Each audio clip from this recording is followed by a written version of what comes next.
NRC, or the National Recovery Administration, the NRA, that dealt with something called the CNS, which is something like a civilian national security force that was going to scare the heck out of me. Oh, yeah. You hit it dead on the head. Because I'm reading this stuff and I'm thinking, what we're going to have, like, kids 18, 19, 20 marching around in yellow shirts and red berets guarding what? We don't have cops and deputy sheriffs because of the bar against the soldiers serving in America, because of, forget the Latin term, maybe it's commie, whatever that I thought, how in the world are we going to have a civilian security force? What is that? And no one's brought it up since I read it. No kidding. And he claimed that it's going to be better trained, better paid, and better funded than our own military. Now, to me, noting the history that I've studied over the years, this sounds like the same thing that the brown shirts were for when Hitler started taking over Germany back in the 30s, before he got the Schutzstaffel in place and Waffenstein, the Gestapo.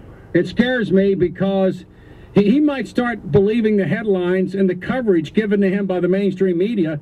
He might think he's the Messiah because he appoints Emmanuel to be his chief of staff, and he talks about a civilian national security force. And Rahm Emanuel in the past has talked about requiring 2 to 4 years of national service after high school.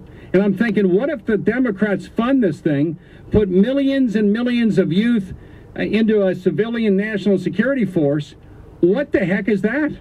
Well, they're talking about using college students for them to get free paid college. They have to join this as part of their quote-unquote community service. Jeez. Now, that's scary. I mean, you know, I'm 56 years old, and that worries the bejeebers out of me. Well, what does it conjure up in your mind? It conjures up of these individuals going around all over the place, and they're tapping, like you said, walking in a bar, they hear conversation, they hear somebody say something negative about the president or something, a phone call's made, next thing you know, you got guys coming in there with guns, hauling your butt off to what they call, what were those things called, relocation centers? Relocation centers. Yeah.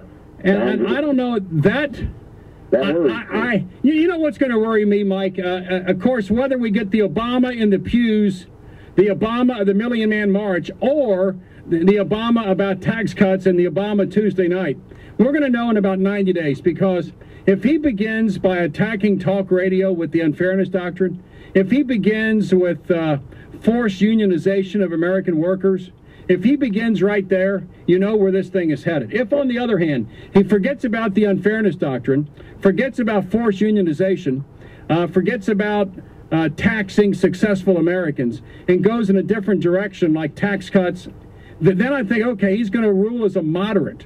But I don't know, what do you think? What Obama are we going to get? Which one?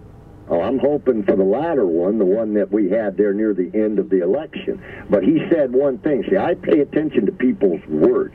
He said one thing in that acceptance speech that bothered me. He said, government of the people and for the people. He did not say for the people, by the people, with the people, as the Constitution states. Maybe he doesn't think he needs us anymore because he is the Messiah.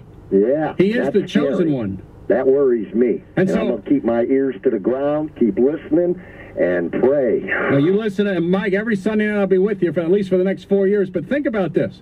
If he comes after us, and he's not going to go after CBS, NBC, and ABC, he's going to come after Rush and Sean and Mark and Laura and Michael and Cunningham and Bortz. That's where he's coming. If he comes after us first, I say bring it on. The unfairness doctrine, we know where he's headed in this administration. If he ignores the cries from the radical lefties for the